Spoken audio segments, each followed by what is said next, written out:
Bonjour et bienvenue dans le dernier épisode de notre série consacrée à la méthanisation. Les porteurs de nouveaux projets de méthanisation se trouvent souvent confrontés à des réticences locales. Élus et riverains se montrent parfois frileux. On préfère toujours qu'une nouvelle unité de méthanisation soit implantée dans la commune voisine plutôt que chez soi. Alors, comment peut-on les rassurer? C'est ce que nous allons voir ensemble. Que leur dirais-tu, Arnaud? Pour commencer, il me paraît important de rappeler qu'une réglementation stricte encadre chaque nouveau projet. Elle porte notamment sur le choix du site, qui doit respecter le cadre de vie existant, sur la sécurité et sur l'environnement. Les unités de méthanisation en fonctionnement sont régulièrement contrôlées par les services administratifs. Bref, tout est très encadré. Pourtant, même si ces réglementations existent, j'ai l'impression qu'élus et riverains ont besoin d'être mis en confiance. Effectivement, il faut beaucoup informer et dialoguer avec les collectivités et les riverains pour faire comprendre et accepter cette démarche. D'ailleurs, cette compréhension est essentielle pour les porteurs de projets, car eux-mêmes sont souvent des locaux qui vivent sur le territoire depuis longtemps. Ils n'ont aucune envie que les relations avec leur voisinage soient dégradées par ce projet. Et pour rebondir sur ce point, j'aimerais ajouter que les partenaires régionaux ont travaillé sur ces problématiques d'acceptabilité.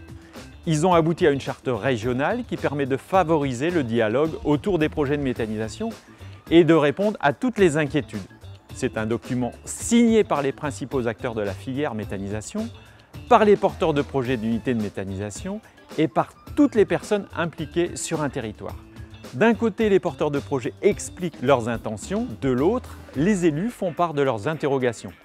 Chacun s'engage à écouter, à échanger et à rechercher des solutions acceptables pour les deux parties. Afin d'approfondir le sujet, je vous propose d'écouter le témoignage de Thierry Dereux, président de France Nature Environnement pour la région Hauts-de-France. Thierry, à vous la parole. Communiquer autour des projets de méthanisation est très important. À ce propos, France Nature Environnement a produit un outil qui s'appelle le Métascope.